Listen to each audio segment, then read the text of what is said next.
Good evening, everyone.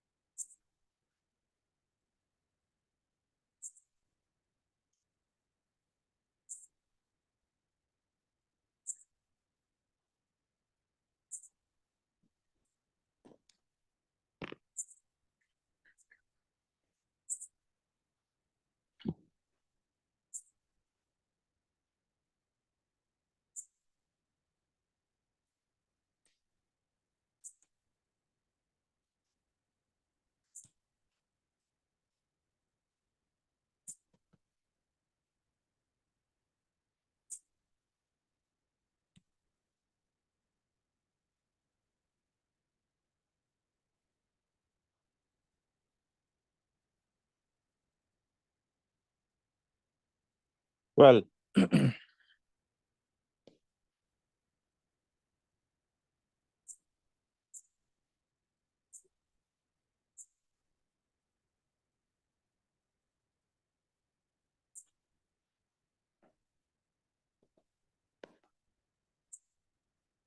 मैंने turn किया है वर्कशीट नंबर 13।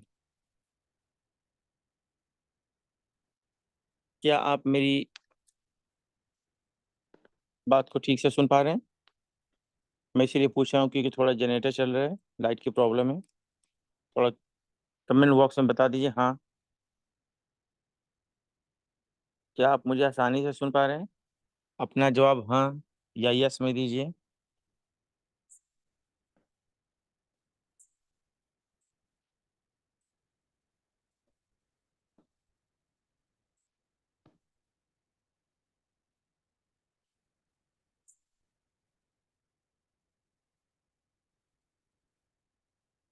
ओके।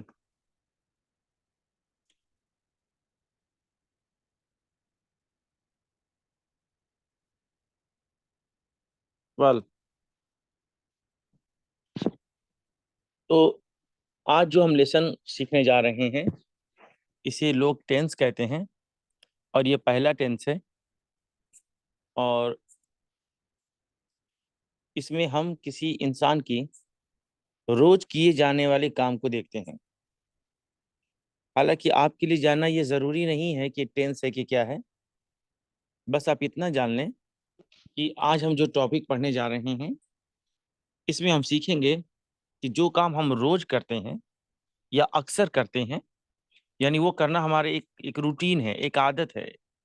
कैसे बोलें, मैं आपको एक एग्जांपल से बात को समझाऊं। जैसे मैं कह रहा हूं, आप बताएं इन दो हिंदी सेंटेंसेस में क्या फ़र्क है। मैं पानी पी रहा हूं, दूसरा मैं पानी पीता हूं।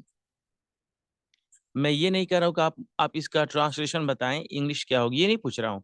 आप हिंदी में बताएं कि इन दोनों में फर्क क्या है। इंग्लिश नहीं पूछ रहा, हिंदी में आपको बताना है। और बताना आपको दिल को है, अपने आप को बताइए कि मैं पानी पी रहा हूँ और मैं पानी पीता हूँ, दोनों में क्या फर्क है। जाहिर सी बात है आप यही सोचे होंगे कि मैं पानी पी रहा हूँ मीन्स अभी करंट सिचुएशन की बात हो रही है, कि अभी अभी तुरंत पानी पी रहा हूँ। जबकि जो दूसरा सेंटेंस मैंने बोला था कि मैं पानी पीता हूँ, ये मैं अपनी एक आदत बता रहा था कि हाँ, मैं अक्सर जब मुझे प्यास लगती है तो मैं पानी पी लेता हूँ। ओके। दो एग्जाम्पल जरा और सुनिए। वह गाली दे रही है, दूसरा वह गाली देती है, दोनों में फर्क है। दे रही है मीन्स अभी करंट सिचुएशन की बात हो रही है कि अभी वो ऐसा हो रहा है। और देती है मतलब वो उसकी मिजाज है, आदत है, अक्सर वो ऐसा करता है या करती है। तो आज हम सीखने जा रहे हैं ऐसे सेंटेंसेस जहाँ कोई काम करना किसी इंसान का मिजाज है, आदत है, फितरत है, नेचर है, वो ऐसा करता है, अक्सर करता है या कभी कभी करता है। राइट। ओके।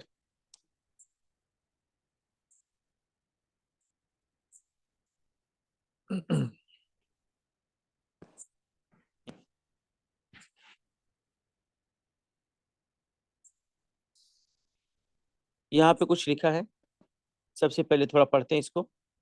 जब हमें इस तरह का सेंटेंस बोलना हो जहां हम किसी इंसान की आदत या उसका डेली रूटीन बताते हैं यानी ऐसे सेंटेंसेस को बोल, यानी हम उसकी डेली एक्टिविटी के बारे में बात करते हैं कि वो ऐसा करता है।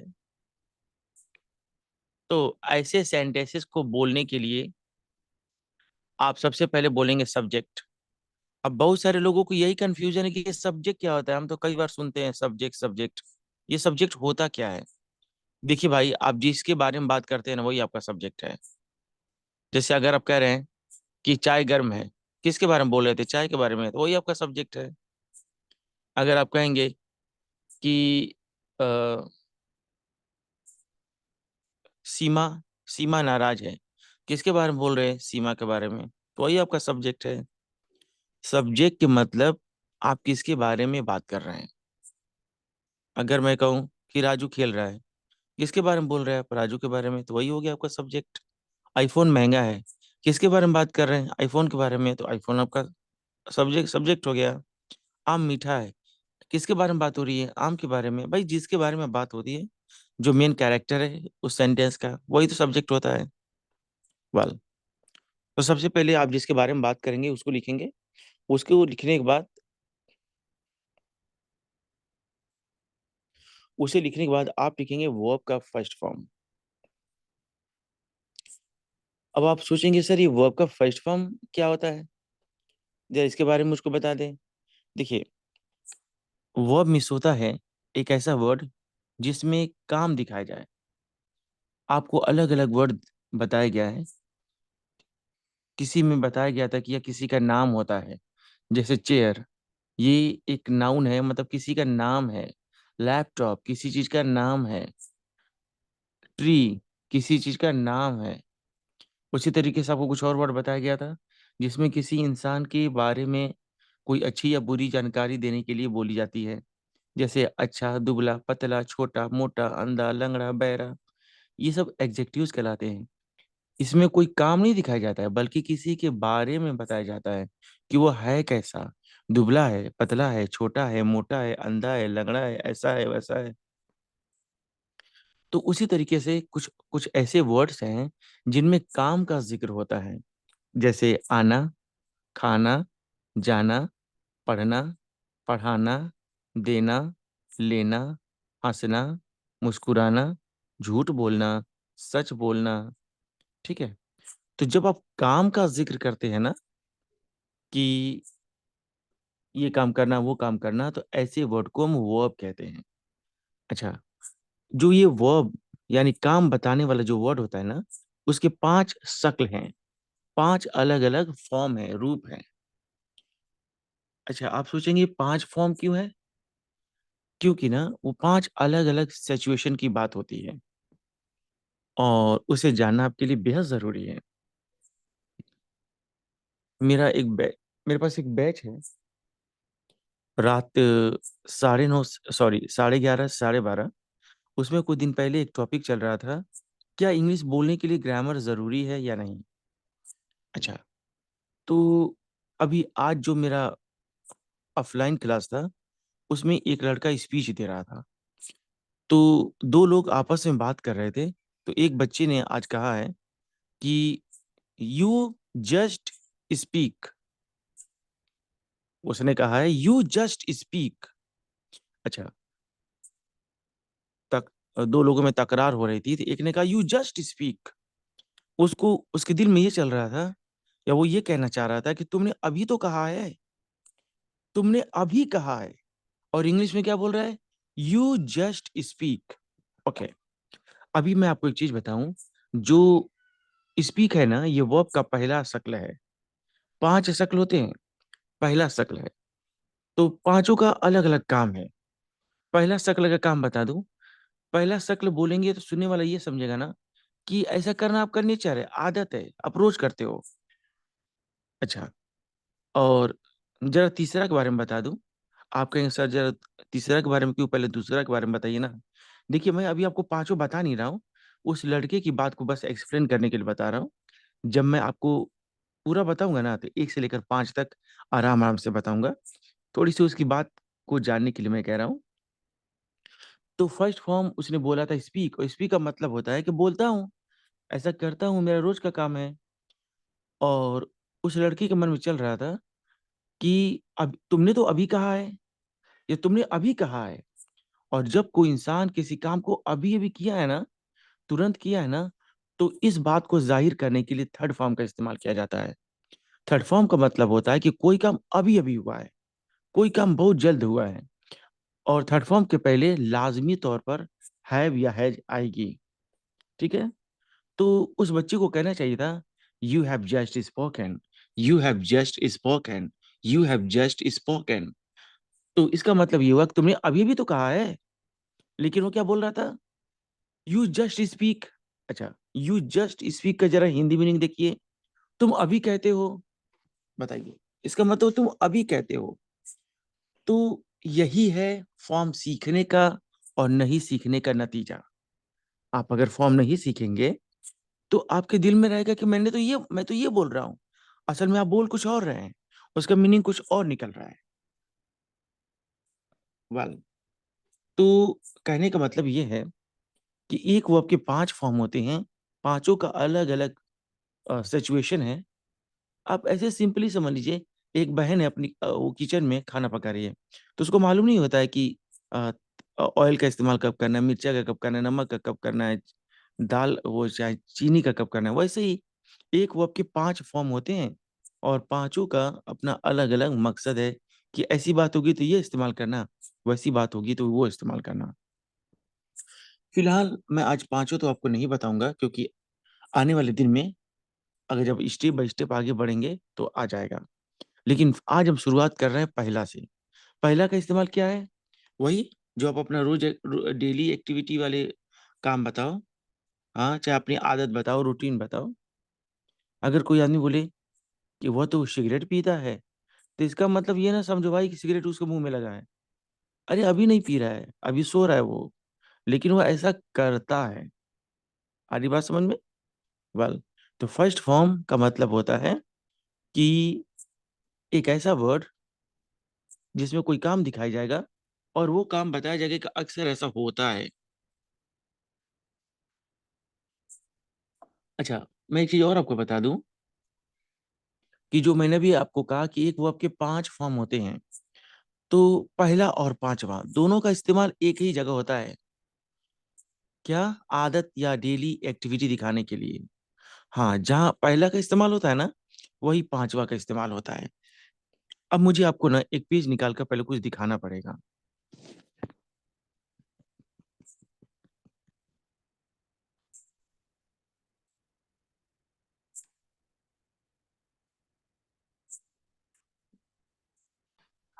ये वर्कशीट नंबर 20 का डी है, और अभी आप चल रहे हैं वर्कशीट नंबर 13 पर।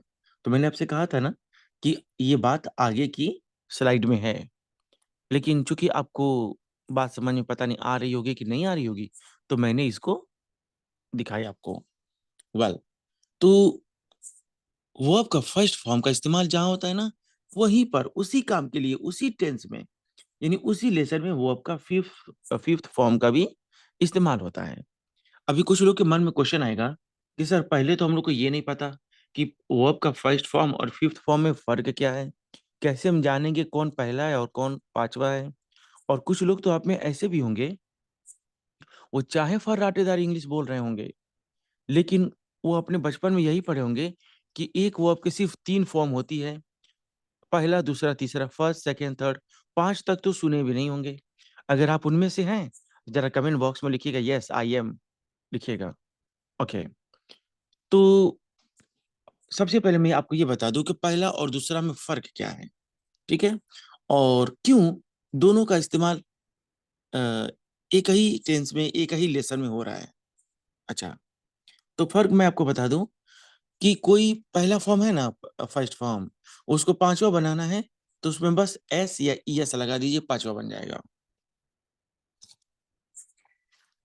फर्स्ट फॉर्म को अगर आपको पांचवा फॉर्म बनाना है, तो उसमें एस या ई एस आप लगा दें।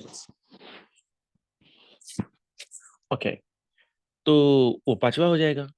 आप सोचेंगे सर क्या जरूरत है उसमें ऐसे से लगाकर पांचवा करने का, से क्या हम पहला ही नहीं बोल सकते हैं? एक्चुअली बात यह है ना कि जो आपका सब्जेक्ट होगा, तो वो दो तरह का होता है। एक होता है सिंगुलर और एक होता है प्लूरल। हिंदी में सुन लीजिए, एक होता है एक वचन, एक होता है बहुवचन। तो जो वर्ब का फर्स्ट फॉर्म है ना, उसके साथ सिर्फ प्लूरल सब्जेक्ट ही आ पाते हैं। या तो प्लूरल आए, या तो प्लूरल सब्जेक्ट आएगा, और नहीं तो आई आएगा। एक वचन कोई नहीं आएगा। आई भी एक वचन होता है, लेकिन आई को छोड़कर, आई एक्सेप्शन है। जितने भी बहुवचन सब्जेक्ट हैं, बहुवचन कहने का मतलब जो एक से ज्यादा लोगों की बात करते हैं, जैसे तुम लोग, हम लोग, वे लोग, गरीब लोग, अमीर लोग, बच्चे, ज्यादा, तो सभी प्लूरल सब्जेक्ट और आई के साथ फर्स्ट फॉर्म लगता है। लेकिन अगर कोई सब्जेक्ट तन्हा है, अकेला है, सिंगुलर सिंगुलर है, हिंदी में कह दूं तो एक वचन है। जैसे ही एक मर्द के लिए आता है, शी एक औरत के लिए आता है, माई फादर पापा तो हमेशा सिंगुलर ही रहेंगे, माई माई मदर माँ तो हमेशा सिंगुलर ही रहेगी, माई सिस्टर बहन तो एक है, अगर सिस्टर्स कहता तो ज्यादा हो जाती है, फिलहाल तो एक है। कोई भी ऐसा वर्ड जो सिंगुलर है ना, तो उसके साथ वर्ब का फर्स्ट फॉर्म का इस्तेमाल नहीं होता, नहीं होता, नहीं होता। उसके साथ पांचवा का इस्तेमाल होता है। यानी उसी फर्स्ट फॉर्म में एस या एस लगा देंगे तो पांचवा हो जाएगा। राइट। अच्छा, अभी सवाल ये है कि सर आपने कहा कि एस या एस लगा देंगे तो पांचवा हो जाएगा, तो मुझे कैसे मालूम चलेगा कि एस कब लगाना है और यस कब लगाना है? अरे भैया मैं बता रहा हूँ, जल्दी का काम शैतान का। बहुत आसान है समझना।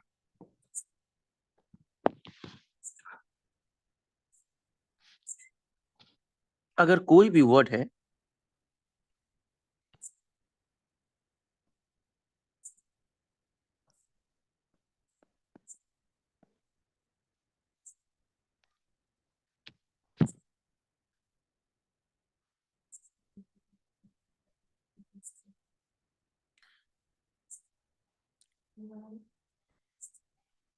कुछ सेकेंड्स वेट करेंगे, मैं लिख रहा हूँ थोड़ा सा।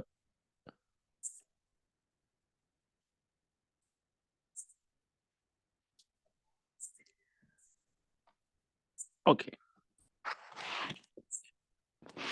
डियर स्टूडेंट, देखिए पहला पांचवा में क्या फर्क है।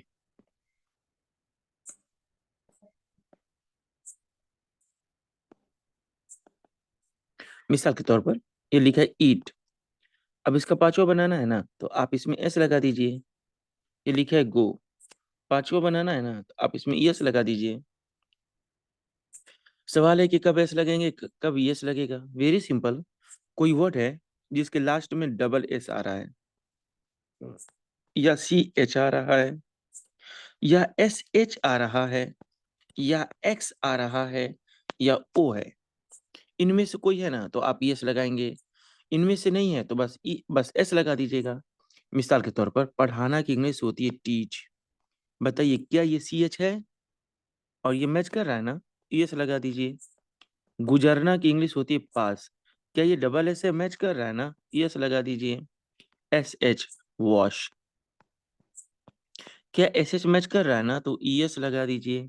वेक्स मीन्स तंग करना, परेशान करना, क्या एक्स मैच कर रहा है ना तो ईएस लगा दीजिए।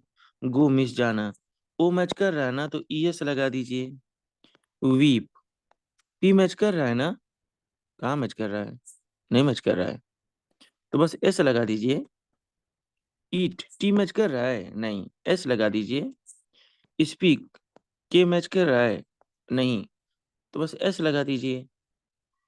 मैच करे, जैसे डबल है, C H S H X और ओ है, तो ई एस लगा दीजिए, और नहीं है तो बस एस लगा दीजिए, सिंपल।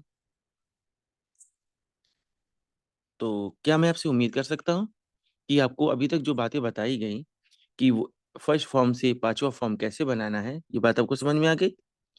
अच्छा, ये भी बात समझ में आ गई कि फर्स्ट फॉर्म का इस्तेमाल और पांचवे फॉर्म का इस्तेमाल कहाँ करना है।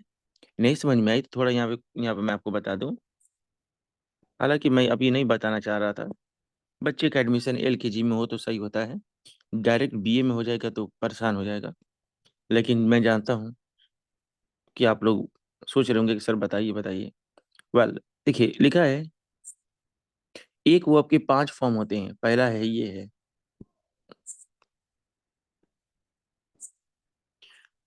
और इसका काम क्या है? आदत, नीचे लिखा है देखिए, आदत दिखाने के लिए। आपको ऐसा सेंटेंस बोलो ना जिससे किसी का आदत या उसका रूटीन झलके, क्या वो ऐसा करता है। तो आप वर्ब का फर्स्ट फॉर्म बोलेंगे। अब वर्ब का सेकेंड फॉर्म जिस दिन पढ़ाऊंगा खूब अच्छा से बताऊंगा, और थोड़ा सा बस हाईलाइट दिखा दूं। वर्ब के सेकेंड फॉर्म का इस्तेमाल कोई बीती बात करने के लिए। जैसे आप कल खाना खाए थे ना, पिए थे। अच्छा, पिए तो नहीं होंगे, पीते नहीं आप लोग, खाते हैं बस। हाँ। तो कल जो आप लोग किसी से बात किए या जो भी काम किए, अब तो सब गुजर गए ना, वो सब तो बात बीत गई। तो वो हो गया सेकेंड फॉर्म। जो भी अभी आप 1 घंटा पहले ही आपने पानी पिया, दोबारा प्यासा लग गया ना, तो बन गया second form.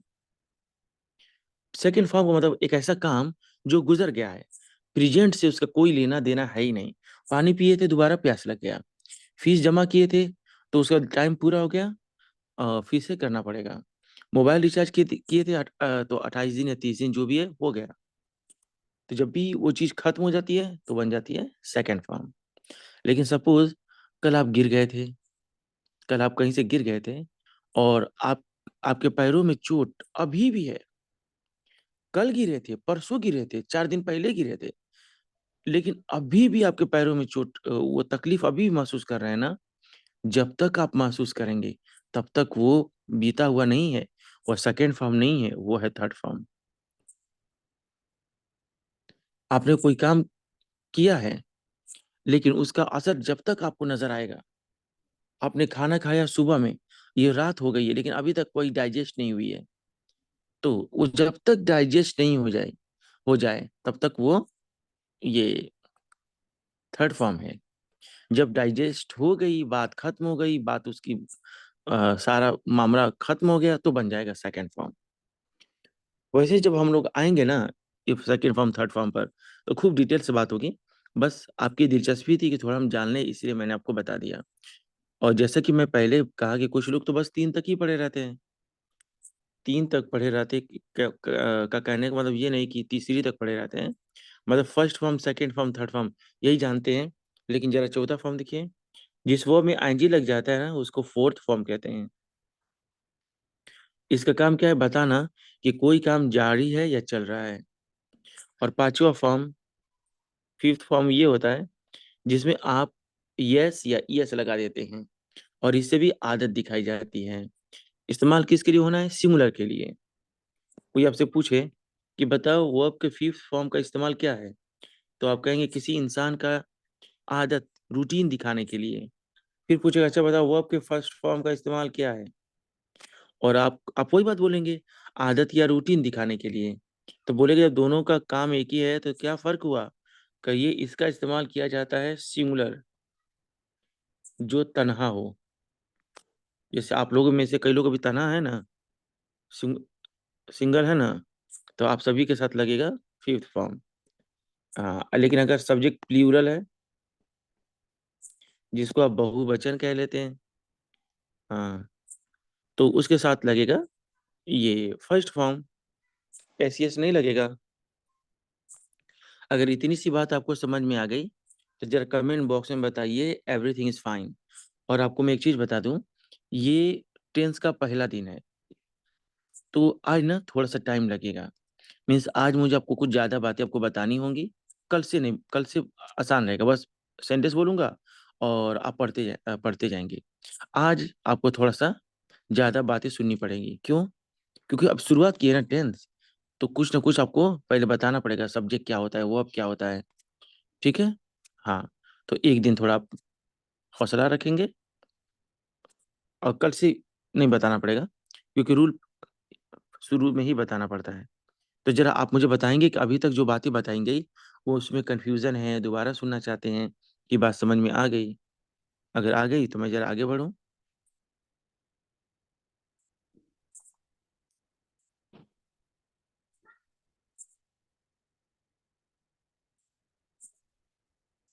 I was aware of fourth form when I joined your class that time you introduce मी।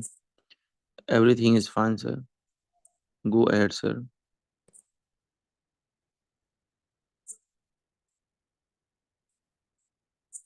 ठीक।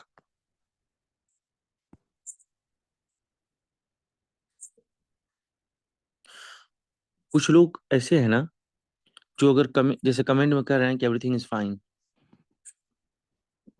मैं उनका नाम भी जानता हूँ। अगर वो लोग कमेंट ना भी करें ना कि एवरीथिंग इज फाइन, तो मैं जानता हूँ कि उनको आ रहा है, उनके लिए बहुत इजी है।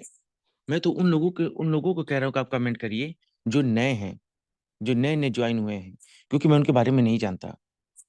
इसमें बहुत सारे लोगों को मैं उनके नाम से जानता हूँ, और वो लोग बहुत अच्छी इंग्लिश बोलते हैं।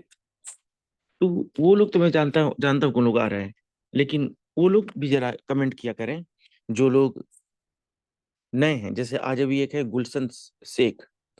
तो मैं मुझे ज़्यादा आइडिया नहीं है आपके बारे में, कि आप किस टाइप की लर्नर हैं, समझ में आ रहा है कि नहीं आ रहा है। तो आप अपनी एक्सपीरियंस भेजेंगी, तो मैं उसके हिसाब से काम करूंगा।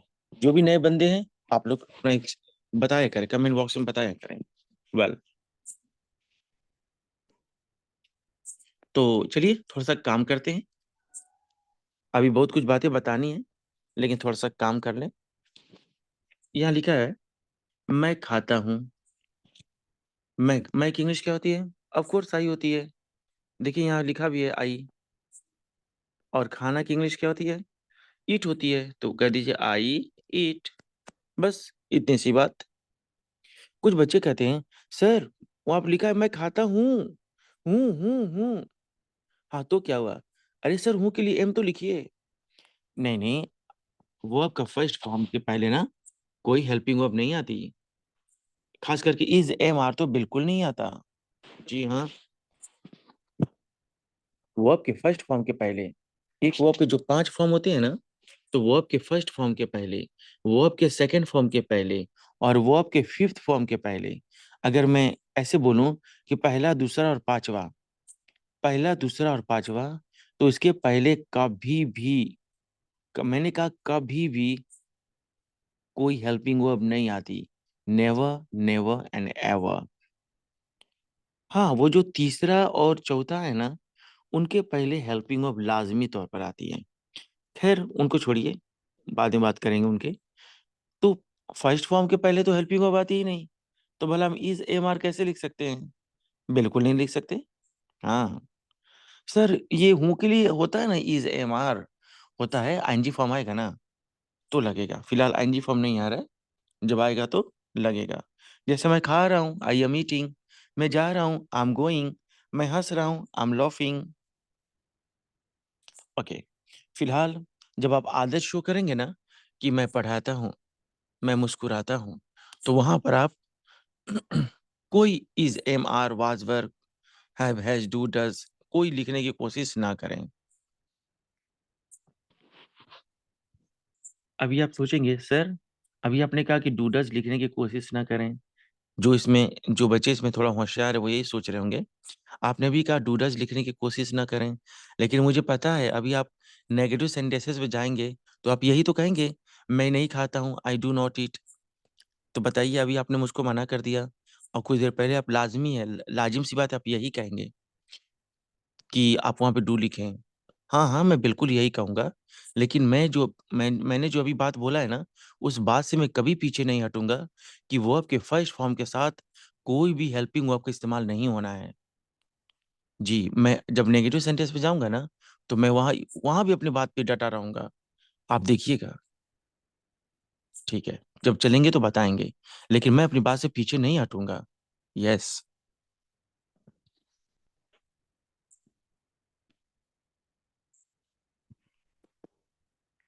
मैं रोटी खाता हूँ। सबसे पहले मैं के लिए बोली आई, और 2 नंबर पे काम बोला जाता है। काम मतलब क्या काम करे, खाने का, तो कहिए ईट। ओके। और रोटी, रोटी हमारा ऑब्जेक्ट है, रोटी को बोलिए बाद में। आई ईट ब्रेड।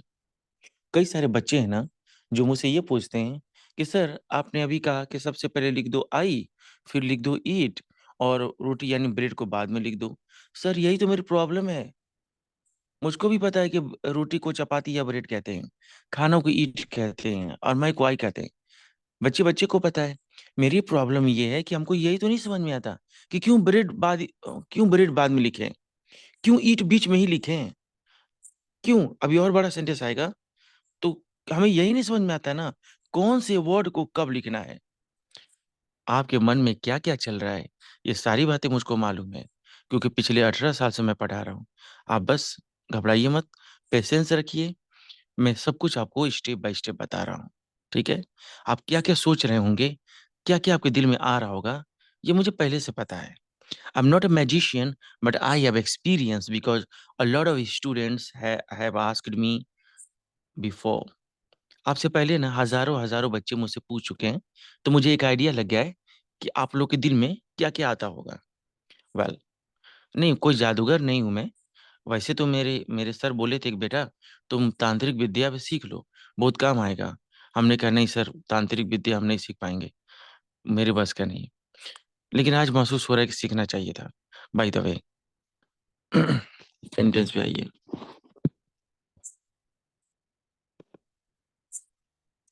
यहाँ अगला सेंटेंस है, मैं रोज रोटी खाता हूँ। मैं का बोलिए आई, और खाना का बोलिए ईट। आई ईट। 3 नंबर पे बोलेंगे आप रोटी। हाँ, आई ईट, यहाँ पे लिखा है आई ईट ब्रेड। और रोज, रोज की इंग्लिश होगी डेली। फिर आपके मन में एक सवाल आ रहा होगा कि सर ये बात नहीं समझ में आ रही कि डेली क्यों बाद में लिखा गया है पेशेंस, मैं आपको जरूर बताऊंगा, यकीन जाने, हर बात मैं आपको बताऊंगा। मैं रोज रात में रोटी खाता हूँ। सबसे पहले कहिए आई, फिर खाना का कहिए ईट, आई ईट। 3 नंबर पे बोलिए रोटी का ब्रेड। 4 नंबर पे बोलिए रोज रात में एवरी नाइट।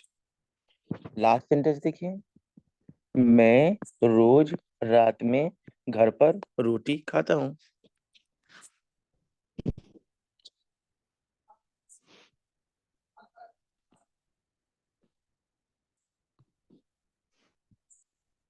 तो सबसे पहले मैं के लिए बोलिए आई।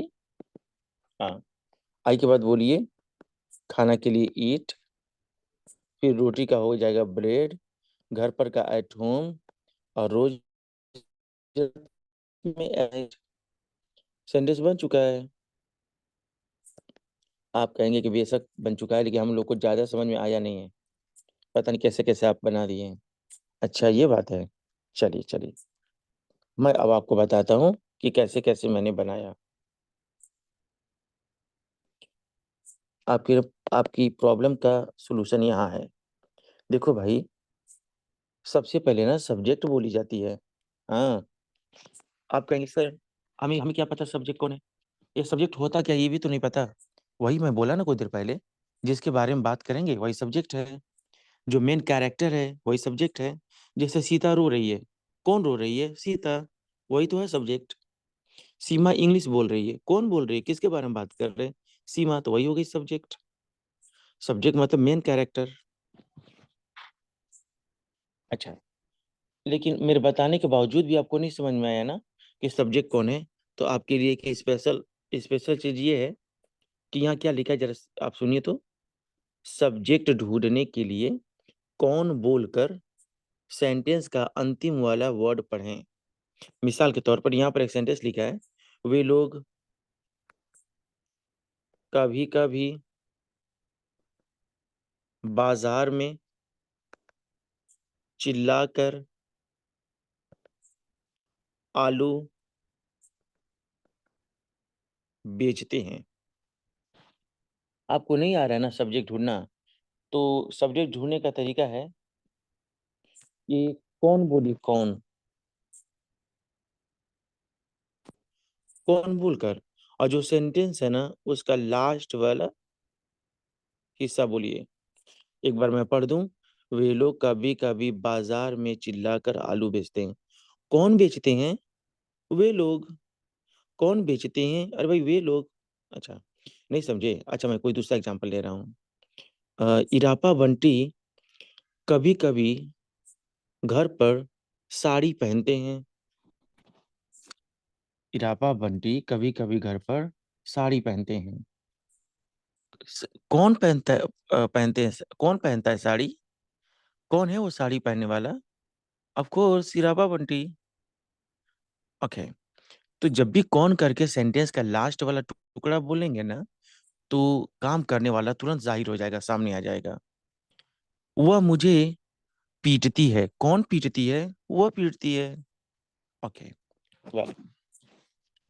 वैसे आपकी, अगर आपकी अभी भी नहीं ढूंढ पा रहे हो ना कि सब्जेक्ट क्या है, तो मैं आपको एक दूसरी बात बता दूं कि जब भी आप जुबान खोलते हो कुछ बोलने के लिए ना, तो सबसे पहले आपकी जुबान से सब्जेक्ट ही आता है। आप हिंदी बोलते हैं ना, तो जब भी आप जुबान खोलते हैं कुछ बोलने के लिए, तो सबसे पहले सब्जेक्ट ही जुबान से निकलती है। मैं कुछ एग्जाम्पल बोल के दिखा दूं। हे, तुम क्या कर रहे हो? तुम तुम क्या कर रहे हो? तुम ही तो सब्जेक्ट है। वह क्यों रो रही है? वह सब्जेक्ट है। वह सो रहा है, वह सब्जेक्ट है। मैं इंग्लिश पढ़ा रहा हूँ, मैं सब्जेक्ट है। अच्छी बात देखिए, कितनी अच्छी बात है कि जब आप हिंदी बोलते हैं ना, तो आपकी जुबान से नेचुरली सबसे पहले सब्जेक्ट ही निकलती है। मैंने आपको कई तरीका बताया सब्जेक्ट ढूंढने का। आपको जो भी इसमें अच्छा लगा, आप उसको मजबूती से पकड़ लीजिए। आइए, 2 नंबर के बारे में बात करते हैं। 2 नंबर पे आता है काम। वर्ब। आप कहेंगे, सर ये वर्ब हम नहीं ढूंढ पाते हैं। भाई, वर्ब ढूंढने का मतलब है ना कि देखिए यहाँ पे कौन से काम के बारे में बात हो रही है। अभी आप ही बताइए कि हम, मेरे और आपके बीच में क्या काम चल रहा है? नाचने का काम चल रहा है? हैं? खेलने का काम चल रहा है? नहीं, पढ़ने का काम चल रहा है। पढ़ाई हो रही है यहाँ पर, तो पढ़ना हमारा काम हो गया। नहीं सर, फिर भी हम नहीं समझ पाते हैं। नहीं समझ पाते हैं फिर भी। अच्छा, तो मैं आपको ना एक जादू बताता हूँ। देखिए मेरे भाई, अगर आपका सेंटेंस छोटा है ना, अच्छा ये थोड़ा सा बड़ा है, अच्छा थोड़ा और बड़ा है, या बहुत ही बड़ा है, वो काम बताने वाला वर्ड सबसे लास्ट में होता है। छोटा सेंटेंस होगा तो भी लास्ट में होगा, मीडियम साइज का होगा तो भी, और एकदम एकदम बड़ा होगा। अभी देखिए ना, इतना बड़ा सेंटेंस शायद ही अपने लाइफ में आप देखे होंगे। ये देखिए, यहाँ लिखा है, वे लोग कभी कभी बाजार में चिल्लाकर आलू बेचते हैं। जरा अपने दिल और ईमान से बताइए, सेंटेंसेस तो बहुत बनाए होंगे, लेकिन इतना बड़ा बड़ा सेंटेंस आप बनाए होंगे? नहीं बनाए होंगे। मैं जानता हूँ ना, क्योंकि मैं, यही मेरा काम है। लेकिन अभी जब मैं आपको बता दूंगा ना, जब मैं आपको तरीका बता दूंगा, तो सेंटेंस छोटे हो बड़े हो वो आपके लिए मायने ही नहीं रखता है। आप मुस्कुरा कर उसको ट्रांसलेशन कर लेंगे। बाय द वे, तो मैं ये कह रहा था कि वो आप तलाश करना हो ना, तो भैया आप एकदम श्योर हो जाइए, सबसे लास्ट में, उसी पर तो सेंटेंस खत्म ही होगा। अच्छा, ये मत सोचिएगा ना कि मैं आज जो लेसन पढ़ा रहा हूँ प्रेजेंट इंडेफिनिट, उसके बारे में बोल रहा हूँ। अभी तक मैं जितनी बात बोल रहा था ना, ये सब्जेक्ट वाला, ये किसी खास लेसन के लिए नहीं बोल रहा हूँ। ये मैं हर जगह की बात कर रहा हूँ भाई, हर जगह की बात कर रहा हूँ। और ये मत सोचिएगा सिर्फ अफर्मेटिव सेंटेंस के लिए बोल रहा हूँ। नहीं, वो अफर्मेटिव हो, नेगेटिव हो, इंटरोगेटिव हो, मैं तो अभी तक जो भी बात बोल रहा हूँ ना, मैं कॉमन बात बोल रहा हूँ, हर जगह के लिए बोल रहा हूँ। जी। तो वो अब सबसे लास्ट में होगा, इसमें तो कोई डाउट ही नहीं। अच्छा, कोई भी टेंस हो, ओके, और उसमें कोई काम दिखाया जाएगा, आना जाना, खाना पीना, पढ़ना पढ़ाना, देना लेना, हंसना मुस्कुराना। ओके, ठीक है। अब बेटा मैं आपको बताऊं कि 3 नंबर पे लिखा जाता है ऑब्जेक्ट। कुछ ब- एक चीज मैं आपको बता दूं कि देखिए, मैं आपको पहले भी कहा मैंने आपको कि आज का दिन ना थोड़ा आपको सब्र करने वाला होगा। आज मैं आपको थोड़ा सा रूल बताऊंगा। बस आज ही एक दिन का मसला है ये। उसके बाद कभी हमको बताना ही नहीं पड़ेगा। हाँ, तो आज टेंस का पहला दिन है ना, तो थोड़ा आप सब्र रखिए। और एक बार दिल में आपकी बात उतर गई ना, तो फिर तो आपकी तो बल्ले बल्ले हो जाएगी। वेल, 3 नंबर पे आता है ऑब्जेक्ट। अभी कुछ बच्चे सोचेंगे कि व्हाट इज ऑब्जेक्ट, ये क्या होता है? देखो भाई, ऑब्जेक्ट का मतलब होता है ना कि ये जो काम आप कर रहे हो, ये किसके ऊपर हो रहा है। जैसे आप गाली दे रहे हो, तो किसी किसी को पड़ रहा होगा ना। आप तमाचा मार रहे हैं, तो किसी के ऊपर गिर रहा होगा ना। आप साफ कर रहे होंगे, तो कोई ना कोई ऑब्जेक्ट होगा ना, बर्तन हो सकता है, कपड़ा हो सकता है, रूम हो सकता है। आप जो भी एक्टिविटी कर रहे हैं, वो किसके ऊपर हो रहा है? जिसके ऊपर वो काम होगा, भैया उसी को हम ऑब्जेक्ट कहते हैं। सर बहुत टेढ़ा बता दिया, नहीं समझ में आ रहा है? नहीं आ रहा है, मैं आपको आसान बता रहा हूँ। देखो, ऑब्जेक्ट का दूसरा नाम है रिसीवर। रिसीवर मीन्स होता है प्राप्त करने वाला, लेने वाला। आप जो भी कर रहे हो ना, जो उसको ले रहा है, अच्छा है बुरा जो भी है, जो उसको ले रहा है वही ऑब्जेक्ट है। जैसे अ, मैंने बच्चों को टॉफी दिया, जरा बताइए ना कौन पाया? बच्चे, ऑब्जेक्ट वही है। मैंने आपको तमाचा मारा, तमाचा पाया कौन? रिसीव कौन किया? आप। आपको, मैंने आपको मारा, तो आप ऑब्जेक्ट हो गए। मैंने फूलों में पानी डाला, पानी कौन पाया? फूल, फूल ऑब्जेक्ट हो गया। ऑब्जेक्ट मतलब होता है रिसीवर, प्राप्त करने वाला। नहीं नहीं सर, अभी भी समझ में नहीं आ रहा है, अभी भी नहीं आ रहा है। तो चलिए मैं आपको इससे भी आसान तरीका बताता हूँ। सपोज एक एक ना लंबा चौड़ा सेंटेंस है, और उसमें एक सब्जेक्ट है, एक ऑब्जेक्ट आया है, या दो आया है, या तीन आया है। आप श्योर नहीं हो पा रहे हो कि कितना आया है, और आप ढूंढना चाहते हो। बहुत आसान है। या पढ़िए तो जरा। सॉरी, एक मिनट।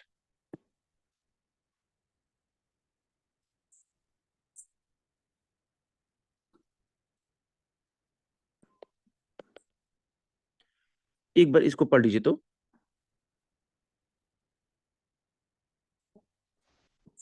मैं खामोश हूँ, आप पढ़ लीजिए, क्योंकि आप पढ़ेंगे ना तो आपको ज्यादा समझ में आएगा। जब आप पढ़ लेंगे तो मैं बोलूंगा।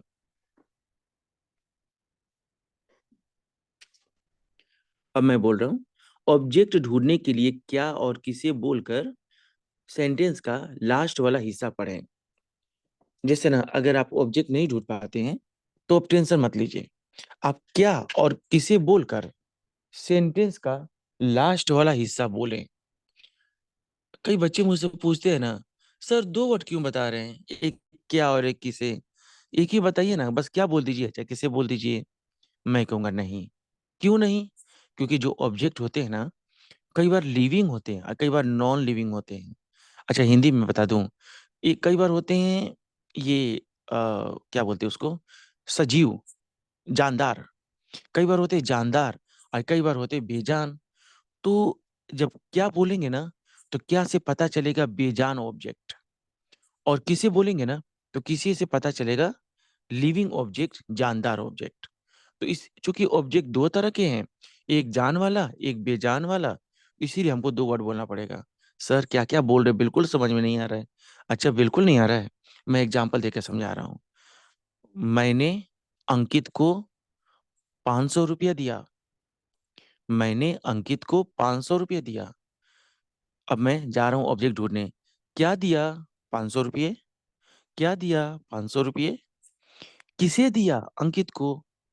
किसे दिया? अंकित को। देखिए ना, कितना आसान है ऑब्जेक्ट ढूंढना। हाँ, और हालांकि पहले आसान नहीं था, लेकिन चूंकि आप एक्सीलेंट कोचिंग सेंटर में पढ़ रहे हैं ना, तो यहाँ इंग्लिश मीन्स नथिंग। जी। बीच बीच में मुझे अपनी तारीफ करनी पड़ती है, क्योंकि मेरी तारीफ कोई करता नहीं है। तो ये जिम्मेदारी मैं खुद उठा लिया हूँ। ठीक है सर। वेल, तो अगर मैं एक और एग्जांपल दूं। मैंने बच्चों को मैंने बच्चों को टॉफी दिया। मैंने बच्चों को टॉफी दिया। अब हमको तलाश करना है ऑब्जेक्ट। क्या दिया? टॉफी। क्या दिया? टॉफी। किसे दिया? बच्चों को। किसे दिया? बच्चों को। पापा ने मुझे एक लैपटॉप दिया। पापा ने मुझे एक लैपटॉप दिया। क्या दिया? लैपटॉप। क्या दिया? लैपटॉप। किसे दिया? मुझे। किसे दिया? मुझे। कितना आसान है ढूंढना ऑब्जेक्ट। हालांकि मैंने आपको कई तरीका बताया ढूंढने का। जो आपको आसान लगे वो आप अपना लो। मैं आपसे एक रिक्वेस्ट करूंगा, प्लीज आप लोग ना, ये जो अभी क्लास चल रहा है, आज का रिकॉर्डेड वीडियो आप जरूर देखिएगा। रोज वाला देखते हैं कि नहीं देखते हैं, मैं उसके उसके बारे में कुछ नहीं कहता। क्योंकि ना आज की जो पढ़ाई है ना, ये समझ जाइए अब। ये जो मैं आपको रूल बता रहा हूं, बार बार नहीं बताऊंगा मैं। तो इसको आप एक बार देख लेंगे, तो आपको आगे बहुत हेल्प मिलेगी। मतलब आज मैं आप लोग को ना रूट बता रहा हूँ, जड़ बता रहा हूँ। तो इसको आप लोग स्पेशली देख लीजिएगा एक बार और। अगर आप कंफ्यूज हैं तो देखेंगे तो समझ में आ जाएगा। अच्छा ठीक है। अभी तक ऑब्जेक्ट मालूम चल गया। जो बच्चे बहुत जो बच्चे अपने स्कूल लाइफ में, कॉलेज लाइफ में इंग्लिश में अच्छे भी थे ना, पढ़ने में ठीक ठाक भी थे, तो वो लोग बस इतना ही तक जानते हैं, सब्जेक्ट वर्ब ऑब्जेक्ट। मैं यकीन के साथ कह सकता हूँ कि कोई बच्चा आज बहुत अच्छा भी होगा ना, अपने कॉलेज लाइफ में सब्जेक्ट वर्ब ऑब्जेक्ट तक ही पढ़ा रहता है। उसके आगे कुछ अगर कुछ पूछता है ना सर से, या पूछा होगा ना, तो सर बोलेंगे बाकी अदर वर्ड्स। अदर वर्ड्स कह के उसको टाल दिया जाता है। अदर वर्ड्स क्या होता है जी? अभी हम आगे आ रहा है, क्या क्या आ रहा है अभी मैं आपको बताऊंगा बाद में। तो आप यही जानते हैं, अगर अगर ये मामला आपके साथ है, बात सच है, तो जरा आप कमेंट बॉक्स में बोलिएगा यस सर, मेरे साथ भी यही मामला हुआ। मैं सबसे पहले सीखा सब्जेक्ट, फिर वर्ब, फिर ऑब्जेक्ट, बाकी अदर वर्ड्स बोल दिया गया। वेल, मैं ये सब चीजें क्यों बता रहा हूँ? क्योंकि ये सारी बातें मेरे साथ हुई हैं और मेरे साथियों के साथ भी हुई हैं। इसीलिए मैं आपको शेयर कर रहा हूँ कि जो मेरे साथ हुआ वो आपके साथ भी हुआ होगा। ओके, तो ऑब्जेक्ट लिखने के बाद क्या लिखा जाता है 4 नंबर पर, मैं आपको बता रहा हूँ। 4 नंबर पर लिखा जाता है मैनर, इंग्लिश में कहते हैं मैनर और हिंदी में कहते हैं तरीका, काम करने का ढंग।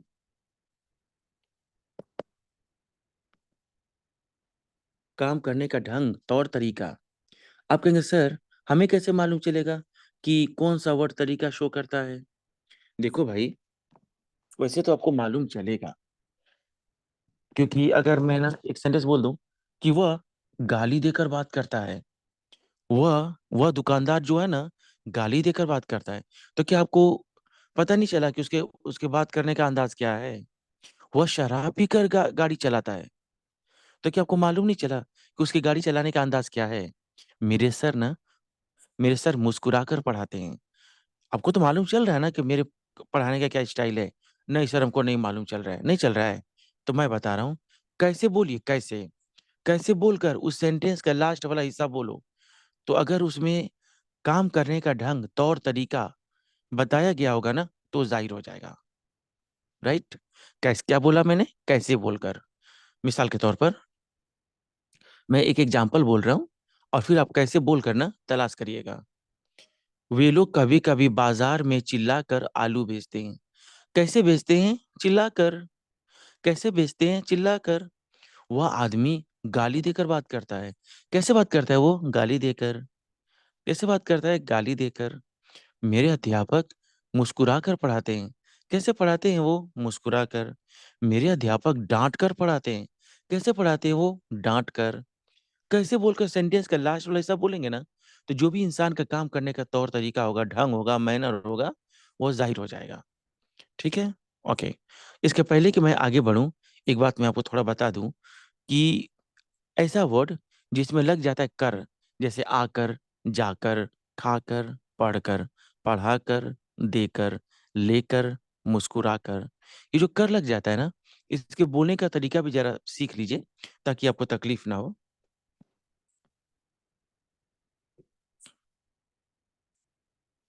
तरीका या ढंग बताने के लिए आफ्टर प्लस वर्ब में आईएनजी फॉर्म का प्रयोग करते हैं। जैसे जाकर आफ्टर गोइंग, खाकर आफ्टर ईटिंग, नाचकर आफ्टर डांसिंग, मुस्कुराकर आफ्टर स्माइलिंग, डांटकर आफ्टर स्कोल्डिंग, गाली देकर आफ्टर एब्यूजिंग, हंसकर, अपने मन से बोल रहा हूँ, हंसकर आफ्टर लॉफिंग। ठीक है? After plus ING form. हालांकि इसको बोलने का और भी तरीका है, बाई करके आईएनजी फॉर्म भी बोला जाता है, लेकिन मैं आपको न ज्यादा नहीं बताऊंगा। जितना ज्यादा बताऊंगा उतना ज्यादा कंफ्यूजन पैदा होगा। तो एक ही बताया मैंने, after plus ING form.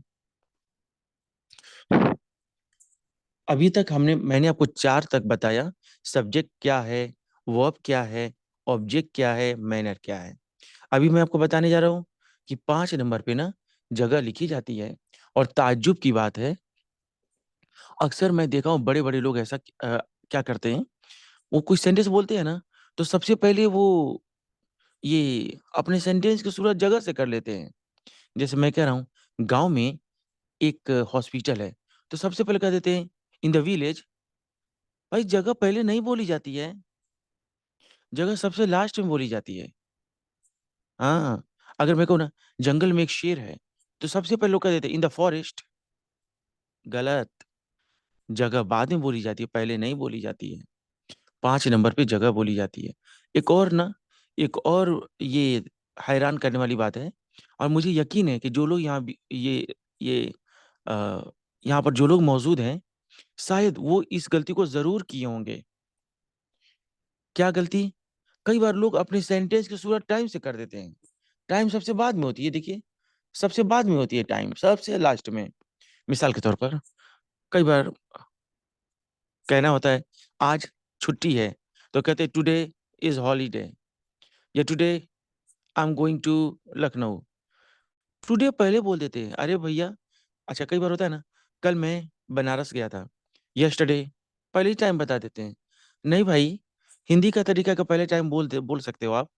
Hindi एक अलग भाषा है, इंग्लिश एक अलग लैंग्वेज है। हिंदी में चलता है, हिंदी में सबसे पहले ये जगह और टाइम बोला जाता है। इंग्लिश में ऐसा नहीं होता, इंग्लिश में बाद में बोलना पड़ेगा टाइम।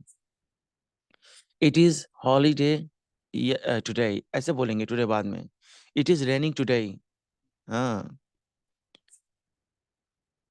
ठीक है। तो अभी हम 4 नंबर पे हैं, और नहीं, हम 5 मैनर से आगे निकल चुके हैं ना। 5 नंबर पे हैं, और 5 नंबर पे जगह बताई जाती है। जैसे आपके सेंटेंस में कोई जगह का मेंशन किया गया हो, तो आप 5 नंबर पे लिखेंगे।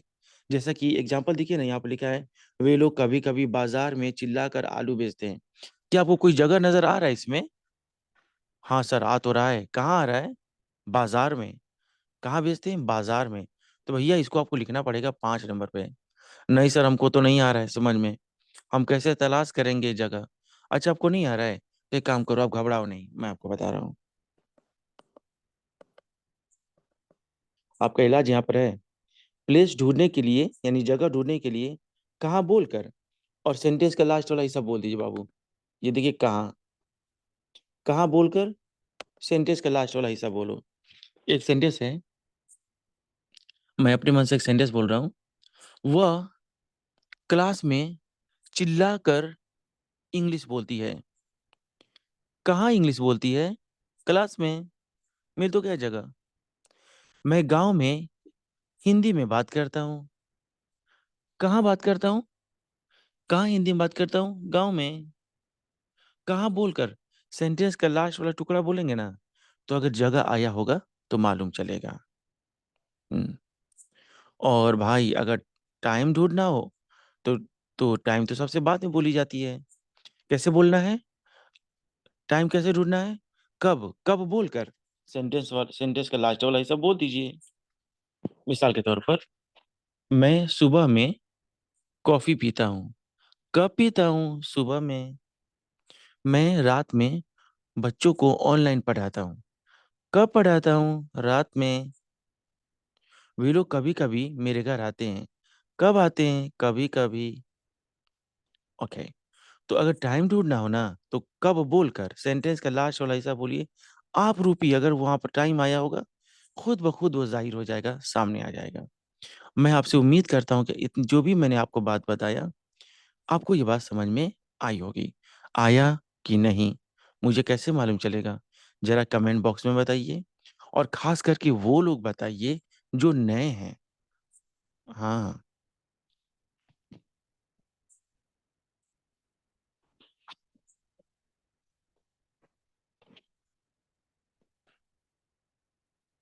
बाकी बोले थे तो अदर वर्ड। अच्छा।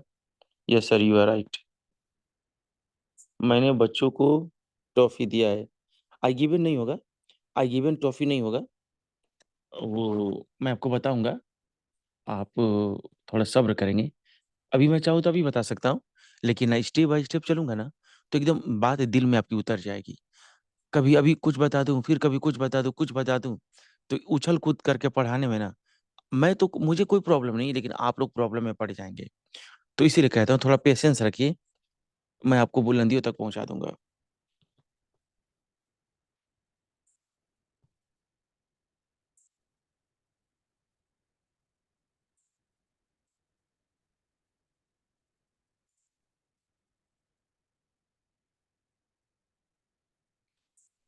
मैंने कहा कि मैं 18 साल से इंग्लिश पढ़ाता हूँ।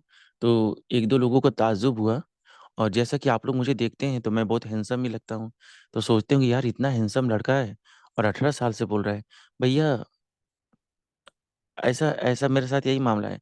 आज से 5 साल बाद भी देखेंगे ना, तो मैं ऐसे ही हैंडसम दिखता हूँ।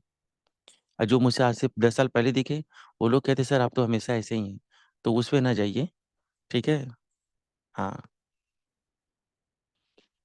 सिर्फ मैं यूट्यूब पर 2017 से पढ़ाता हूँ।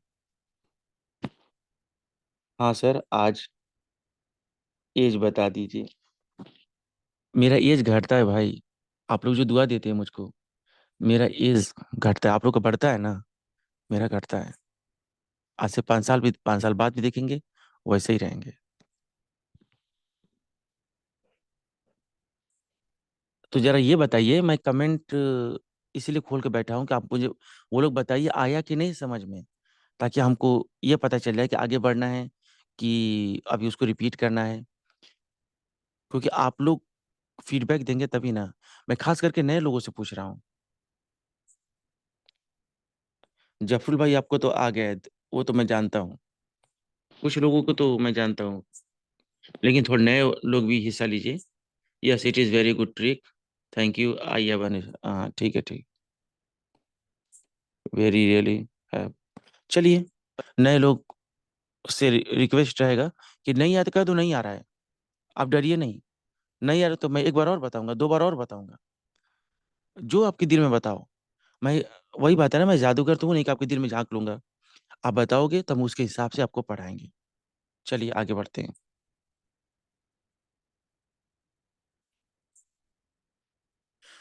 एक दो लोग कह रहे हैं कि एक बार रिपीट कर दें। ठीक है। अभी मैं देख पा रहा हूँ कि अभी टाइम खत्म हो चुका है, तो अभी तो रिपीट नहीं कर पाऊंगा। लेकिन मैं, अगर आप कहेंगे तो मैं कल जरूर रिपीट करूंगा। ठीक है। फिलहाल एक दो सेंटेंस देकर आज की बात खत्म करते हैं।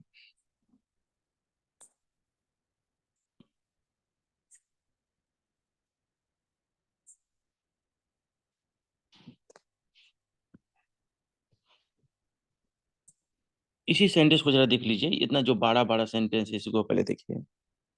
ये कैसे बोला जाएगा।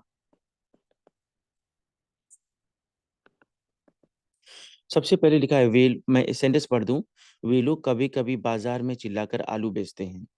अच्छा, सबसे पहले क्या लिखा जाता है? सब्जेक्ट। कैसे तलाश करें? तो यहाँ लिखा है कौन। कौन बेचता है आलू? वे लोग। तो सबसे पहले लिखिए दे, और यहाँ पहले से दे लिखा हुआ है। अब उसके बाद आपको बोलना है काम। जैसा कि आपको याद है, मैंने बोला था काम सबसे बाद में बोला जाता है। सॉरी, बोला जाता नहीं, लिखा होता है। मैंने बोला था काम जो है ना सबसे लास्ट में मिलेगा। सेंटेंस छोटा हो बड़ा हो, सबसे लास्ट में मिलेगा। तो लाजिम सी बात है, लास्ट में तो यही है ना, बेचना। तो कहिए सेल।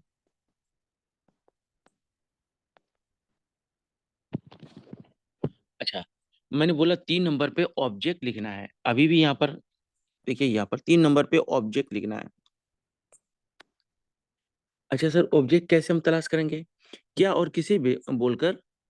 क्या बेचते हैं? आलू। किसे बेचते हैं? अब कुछ और वर्ड हमारे पास नहीं है। अब फिर दोबारा आलू मत कहिए, क्योंकि एक बार आलू बोल चुके हैं ना।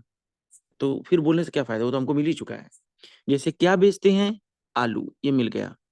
किसे बेचते हैं? तो फिर आलू कहने से कोई फायदा नहीं, क्योंकि हम तो इसको पकड़ लिए कि हमारा ऑब्जेक्ट है। कुछ और मिल रहा है क्या? नहीं। तो समझ जाइए, इसमें एक ही ऑब्जेक्ट है।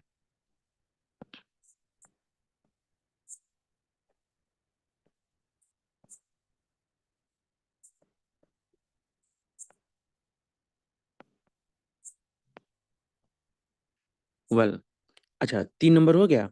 अब 4 नंबर पे ये तौर तरीका लिखा जाता है। मैनर, ढंग। तो वो कैसे पता चलेगा? कहाँ बोलकर। ये कहाँ बोलकर सेंटेंस का लास्ट वाला ऐसा बोलिए। सॉरी, कैसे देखिए, मैं कहाँ बोल दिया। ये 4 नंबर। ये मैनर बोलना है। कैसे बोलकर सेंटेंस का लास्ट वाला ऐसा बोलिए। कैसे बेचते हैं वो लोग? मुस्कुरा कर बेचते हैं, या प्यार से बेचते हैं, चिल्ला कर बेचते हैं, डांट कर बेचते हैं। तो सेंटेंस में आया है चिल्ला कर। कहिए आफ्टर। चिल्लाना की इंग्लिश क्राई होता है, लेकिन आपको आईएनजी लगाना पड़ेगा। आप सोचेंगे सर, वो आईएनजी तो उसमें लगता है ना सर, वो रहा रही वाला सेंटेंस में, जहाँ बोला जाता है कि मैं खा रहा हूँ, जा रहा हूँ, आ रहा हूँ। भाई, वो आईएनजी अलग है, और ये आईएनजी अलग है। इस आईएनजी का नाम है ज़ैर एंड। इसका मतलब रहा रही नहीं होता है। अरे सर, तो हम तो कंफ्यूज हो जा रहे हैं। हमारे दिल में तो यही बस गया है कि आईएनजी आएगा तो मैं समझूंगा काम चल रहा है। तो अपने दिल को थोड़ा मुरम्मत कराइए, वेल्डिंग करवाइए उसको। इस आईएनजी फॉर्म को जेरेंट कहते हैं। और इसका मतलब ये नहीं होता है कोई काम चल रहा है। सर ये तो बताइए कि हम कैसे समझेंगे कि वो ये इसका मतलब रहा रही नहीं होगा। इस क्राइम का मतलब है चिल्लाना। तो हम कैसे समझेंगे कि रहा रही नहीं होगा। वो जो रहा रही होता है ना, तो उसके पहले किसी हेल्पिंग वर्ब का आना लाजमी है। इसी क्राई का मतलब अगर रहा रही होगा ना, तो इसके पहले या तो इज या तो एम या तो आर आएगा, या तो शैल बी या तो विल बी आएगा, हैव बीन या हैज बीन आएगा। कोई ना कोई हेल्पिंग वर्ब जरूर आएगा। लेकिन आप देखिए ना, क्या इस क्राइम के पहले इज एम आर आया है, वाजवर आया है, शैल बी विल बी आया है, हैव बीन हैज बीन आया है? नहीं आया ना। तो ऐसे आईएनजी फॉर्म का मतलब कर रहा हूँ, जा रहा हूँ, खा रहा हूँ, चिल्ला रहा हूँ, ये सब नहीं होता है। बल्कि होता है खाना, जाना, आना, पीना। हाँ। अच्छा सर, छोड़िए सब बात, ये बताइए आंजी लगी क्यों रहा है? हमको कंफ्यूजन हो रहा है। आंजी लगी क्यों रहा है? इसलिए लग रहा है ना बाबू, कि जो आफ्टर है, आफ्टर को कहते हैं प्रीपोजिशन। और इसके जैसे और भी हैं, जैसे आन भी है, इन भी है, इनटू भी है, बाई भी है, ठीक है, बिफोर भी है। तो जितने भी प्रीपोजिशन हैं, उनमें से एक टू को छोड़कर अगर आप कोई एक्शन वर्ड लिखेंगे ना, यानी कोई वर्ब लिखेंगे जिसमें काम बताया जाता है, तो भैया उसमें ना आप रूपी आईएनजी फॉर्म लग जाना है। किसी भी प्रेपोजिशन के बाद अगर कोई वर्ब लिखना आएगा, वर्ब मतलब सबसे शुरू में, आज पहले बताया था ना, सबसे शुरू में आज क्लास शुरू हुआ था, तो काम बताने वाला वर्ड, आना, जाना, खाना, पीना, पढ़ना, पढ़ाना, देना, लेना, हंसना, मुस्कुराना, काम बोलेंगे ना सर, तो उसमें आईएनजी लगेगा। टू के साथ ये मामला नहीं है। टू के साथ वर्ब का फर्स्ट फॉर्म आता है। जैसे आपको याद है, आप कहते हैं I want to go, I want to come, I want to learn, I want to speak, या I try to speak, I try to go, I try to earn. तो टू के साथ ये मामला नहीं है।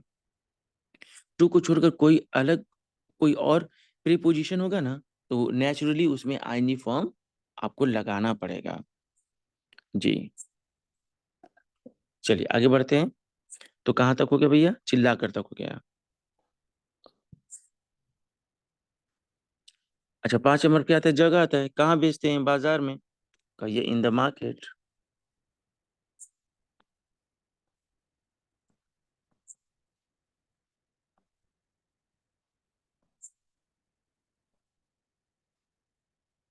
और कहाँ बेचते हैं? बाजार में। अभी क्या बचा? टाइम। कब बेचते हैं? रोज नहीं बेचते, कभी कभी। हाँ, कभी कभी बेचते हैं, बहुत अच्छे लोग हैं। समटाइम्स। देखिए कितने आसान तरीके से इतना बड़ा सेंटेंस बना। They sell potato after crying in the market sometime. बस आपको ये दिखना है ना, कि ये सब्जेक्ट है, यानी ये मेन कैरेक्टर है। उसके बाद क्या क्या बोलना है? काम बोलना है, जो सबसे लास्ट में मिलेगा।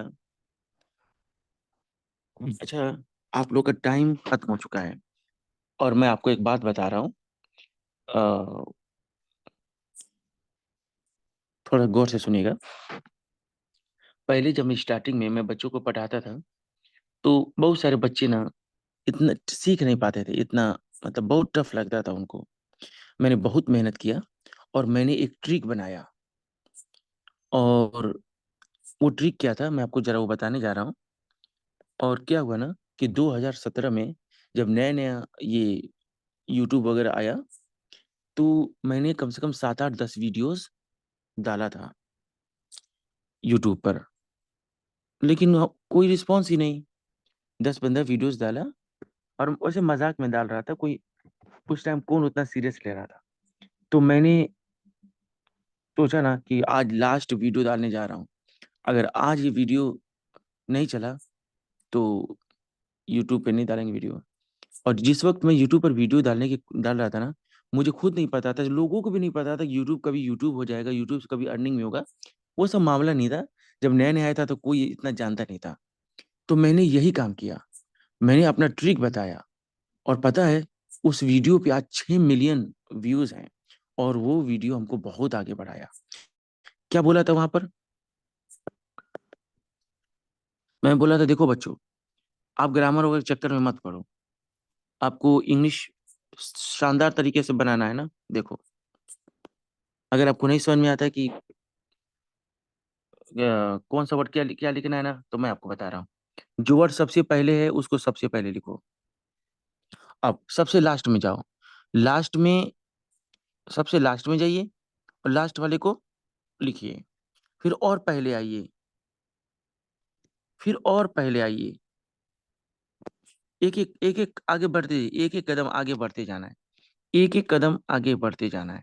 ऐसे तब तक बढ़ते रहो जब तक कि वो पहला वाला ट्रिक, पहला वाला वर्ड ना आ जाए। बढ़ते रहो, बढ़ते रहो। और ये ट्रिक इतना काम का है ना कि बहुत सारे बच्चे इससे अच्छी इंग्लिश सीखे। लेकिन लेकिन बाद में मैं अपना प्रोफेशनल बताने लगा। ये ट्रिक, ट्रिक मतलब होता है चतुराई, 3 5 धोखाधड़ी। ट्रिक बताना सही नहीं होता। तो इसीलिए ना, इसी बात को अब मैं प्रोफेशनल तरीके से बताता हूँ ताकि आपको बातों में कॉन्फिडेंस मिले। जरा ये जो सेंटेंस मैं बनाया, जरा इस ट्रिक पर जांच कर देखते हैं, क्या ये मामला सही है। अच्छा, वे लोग इंग्लिश होती है, मैंने से बोला कि सबसे पहले आप लिखिए, सबसे पहले लिखिए वे लोग की इंग्लिश दे। तो क्या यहाँ पर दे लिखा है ना? पहली बात सही हो गई। अच्छा, दूसरी बात, तीर कह रहा है आप पीछे से आओ और लास्ट वाले को लिखो। बेचते हैं तो देखिए यहाँ सेल लिखा है। और आगे आओ आलू, तो देखिए यहाँ पोटैटो लिखा है। और आगे चिल्लाकर, तो देखिए यहाँ आफ्टर क्राइंग लिखा है। और आगे बाजार में, तो देखिए यहाँ इन द मार्केट लिखा है। और आगे कभी कभी, देखिए लास्ट में समटाइम्स लिखा है। बिल्कुल गलत नहीं हो रहा है। लेकिन फिर भी आप में से बहुत सारे ऐसे लोग हैं जो मुझसे 2 3 महीना पढ़ लिए हैं, लेकिन उनको मैंने ये बात कभी नहीं बताया। क्योंकि जब हम आपको प्रोफेशनल तरीके से बता सकते हैं, एक जेन्युइन तरीका से सही राह दिखा सकते हैं, तो ये चतुराई, ट्रिक, मक्कार क्यों बताएं आपको? नहीं बताता मैं ये। लेकिन कभी मेरे यूट्यूब चैनल पर जाकर देखेंगे कि सबसे बड़ा मेरा व्यूज वाला वीडियो कौन है, तो आप देखेंगे कि एक छत पे एक छोटा सा बोर्ड लगाकर मैं टी शर्ट पहनकर ऐसे ही एक वीडियो बना दिया और उस सबसे ज्यादा वो चला। तो ये जो अभी मैं आपको बता रहा हूँ ना, उसी को मैं तौर तरीका से बता रहा हूँ। आई होप कि अगर आप ठीक से बात को एक बार और वीडियो देखेंगे, ये वाला जो मैं पढ़ा रहा हूँ, जूम क्लास वाला, एक दो बार और देख लेंगे ना, दिन में आपकी बात उतर जाएगी। और आगे जो भी मैं टेंस पढ़ाऊंगा, धड़ाधड़ धड़ाधड़ सेंटेंसेस बनाते रहेंगे। वेल, आज का लेसन आपको कैसा लगा? ये आप लोग जूम क्लास, ये जूम क्लासेस में ये कमेंट में बता सकते हैं। और अगर कोई चीज दोबारा जानना हो वो भी बता सकते हैं, कोई बात नहीं समझ में आई वो भी बता सकते हैं। वेल,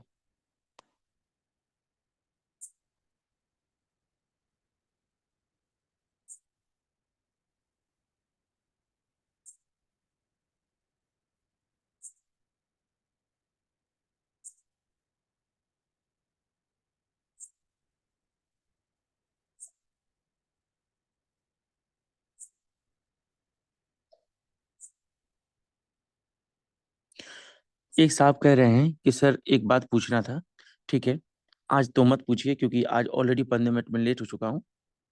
तो मैं आपको जरूर मौका दूंगा, कल आप लोग पूछ लीजिएगा। Well, good night everyone.